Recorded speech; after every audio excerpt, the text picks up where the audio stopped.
سڵاو لە تۆش زۆر زۆر سڵاو هەیە بۆ تۆش و بۆ پارتیش.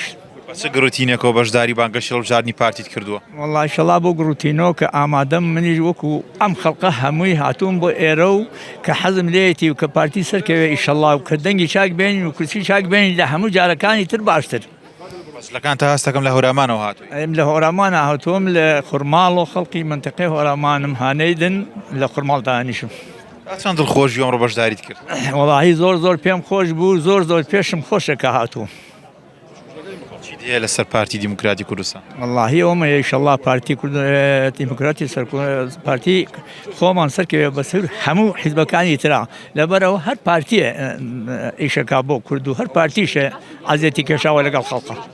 چەند ساڵە لەگەڵ پارتیەی؟ من لە 67 لەگەڵ پارتیام. واتە پێشمەرگەی کۆنیت؟ پێشمەرگەی شۆڕشی ئەیلولم لە 67 پێشمەرگە بووم. عدد مدفعی بووم شۆڕشی ئەیلول تا نەکسەش بوومەتەوە بە پێشمەرگە تا 2005.